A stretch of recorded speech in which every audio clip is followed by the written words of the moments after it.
I saw the Fury and Wilder fight. Very similar.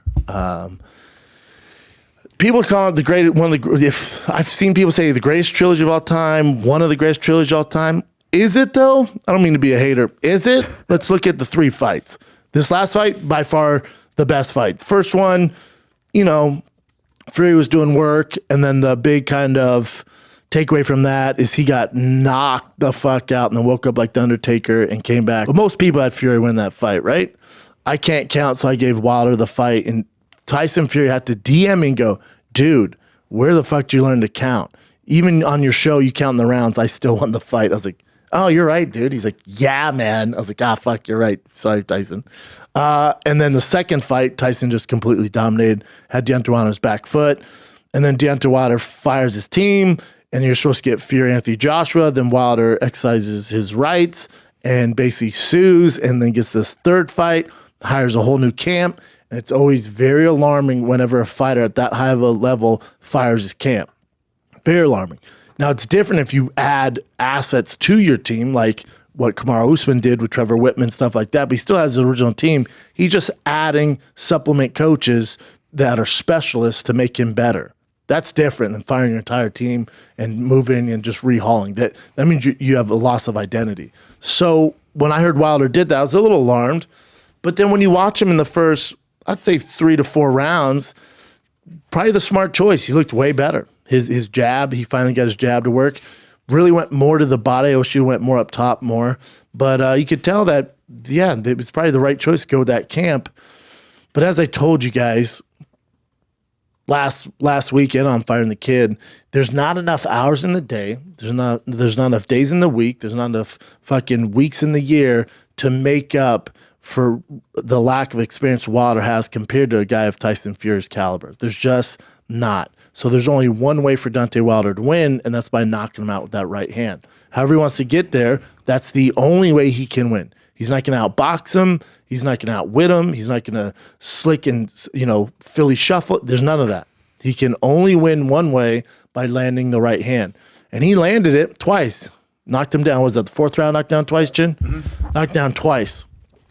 And they weren't like crazy knockdowns, but Fury, with the heart of a goddamn gypsy king, woke up and went to work. And Fury, to me, the biggest takeaway from Fury is, you better kill him, man, because when he gets up, he's a nightmare to deal with. When he gets knocked down, he has something in him that is God-given, and when he gets knocked down, he's an even better fighter. You look at when he got knocked fucking, I mean, dude, you're talking the closest thing you can get to being knocked unconscious, dead. And when he woke up like the Undertaker, remember, he won that next round. He fucking went to work, dude.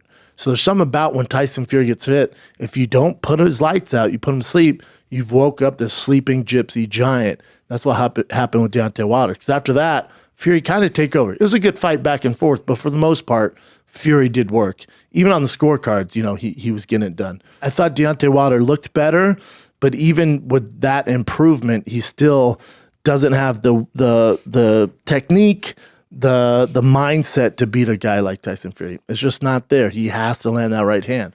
I think the biggest takeaway, both guys kind of had a similar game plan, right? To knock the other guy out. Both came in heavy.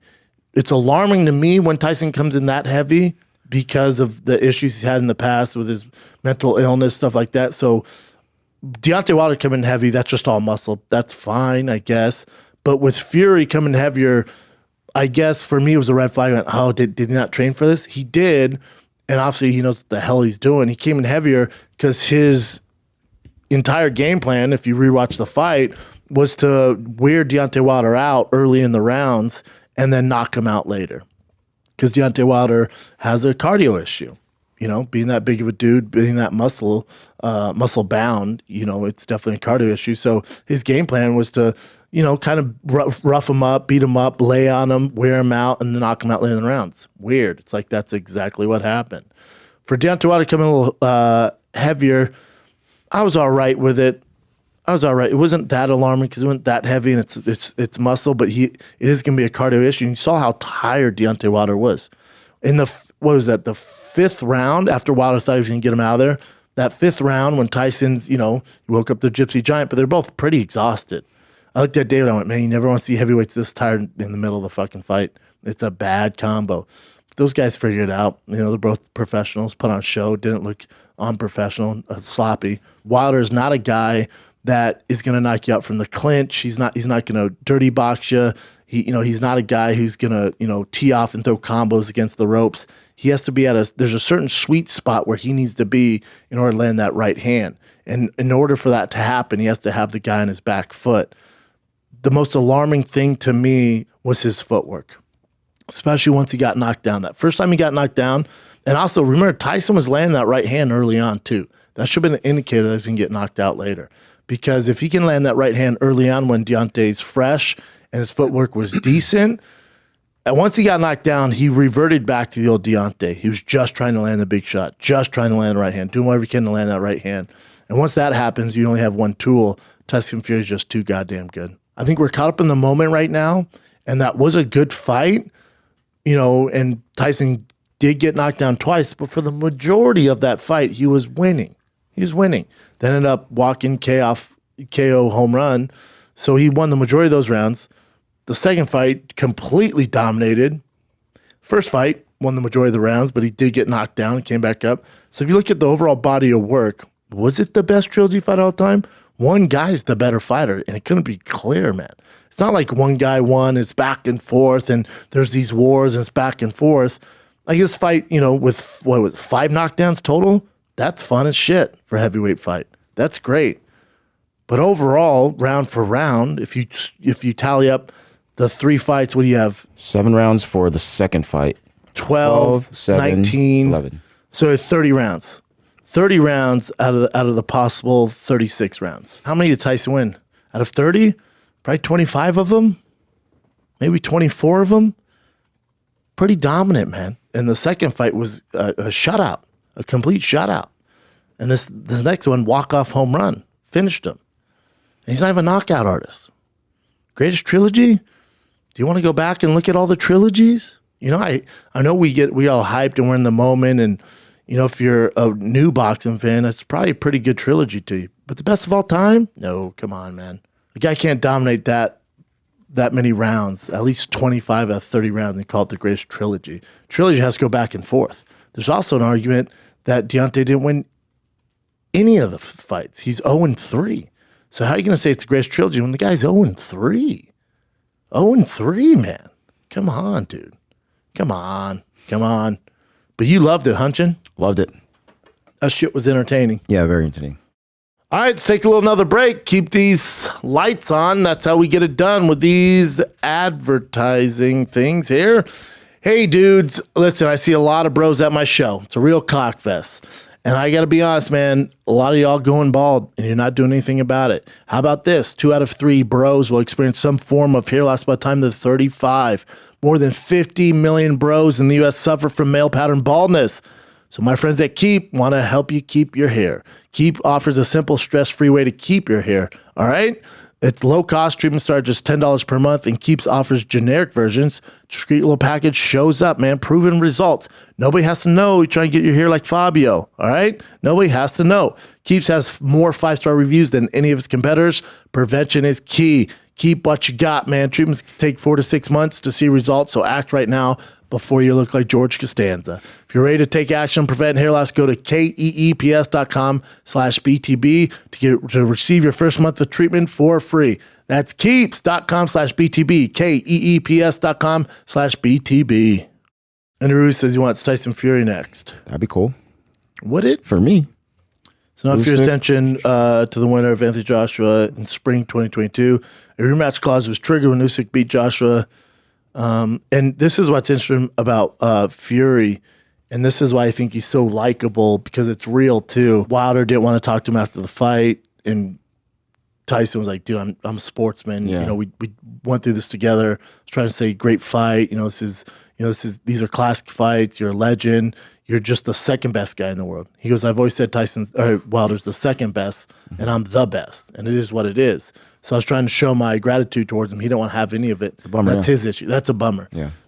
I don't know why Wilder would go that route. It's just, it never looks good, especially the way he dealt with that second loss. You think you would learn a thing or two from that, but And then also, you can't hang your hat on that he cheated on this one. Remember, you say he cheated on the second one, so there's no cheat here. He still won this one. For Wilder, when he's talking about Anthony Joshua, and I find this speaks to the volume of what type of person Tyson Fury is. He goes, I've never had an issue with Anthony Joshua.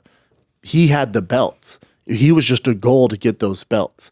I don't have like some personal vendetta against Anthony Joshua. It'd been the biggest fight of all time, but now that he's lost, I'm not that interested in it. If he got the belts back, I'd be down. But right now, like, there's no personal vendetta to seek out Anthony Joshua because he doesn't have the belts. All I'm trying to do is be the best of all time. And it just shows you what kind of competitor Fury is, man. And that's what makes him great. I don't think Wilder's stock goes down because I think it did show the competitor in him that he still wants it. You'd see how bad he wanted it. Showed his wife in the crowd. You'd see just how bad he wanted it, man. He's getting his ass whipped. His face is swollen. He's bleeding out of his mouth. His eyes are swollen shut. So I don't think it's like a cash grab for Wilder. So there's still fight in him. Now, can I say that about Anthony Joshua? No. He's out of the three, well, now four with Usyk, out of the four superstar heavyweights in the world, the only one that I would question his heart would be Anthony Joshua. And if I'm questioning your heart, I'm sure as fuck not betting on you, man. So it says, in the meantime, Fury will sit back and wait. If Dillian White beats Otto Wallin at the end of this month, we could see Fury face White next year around the same time. Joshua will have their rematch. Fury awaits a chance to unify the division for the first time for belts since Lennox Lewis. They spelled it. Lennon Lewis. Just a spelling error. I still think you're going to get Joshua in the mix. I think Joshua and Wilder should fight. Granted, he's exercising right against Usyk, probably lose that fight, but Wilder versus Joshua is a fight. Both coming off losses, both have a crazy, draw power. Like, that's a super fight. And if Joshua were to win that, him fight Fury. You think Joshua would win that, though, honestly? Against Wilder? Yeah. I don't know. Is he a better boxer than Wilder? Of yes. course, yeah. But he gets hit. Yeah, exactly. Which is a problem. Tyson Fury is a nightmare for either of those guys. Usyk matches the best up with Fury because he can go toe-to-toe with him stylistically. And, just his fundamentals are so much better than all of them, even being the smaller guy. Great fights, though, man. Hell yeah. Great fights. Great fights. I heard Fury moved to Vegas. I heard his home's in Vegas. Interesting. He's definitely loved out here. Tyson Fury parties in Vegas with his shirt off. Yeah. Dude, I also love when he sings. I think some people don't like it. I love it. I think it's so good. And he's not bad, right? If you had training, he could sing, but he's not hitting the notes exactly where they should be, but he can actually sing. That's the best part. Yeah. Like, it's a little off, and that's the best part. It's also the balls that he has to fucking get on the mic and sing to millions of people when he's not fucking Adele, Yep. And even his body, too. It's just everything's It's cool about it. hilarious. Yeah, it's awesome. He's great. He's fucking fantastic. He's the best, man. Yeah. He's the best. Hands down the best.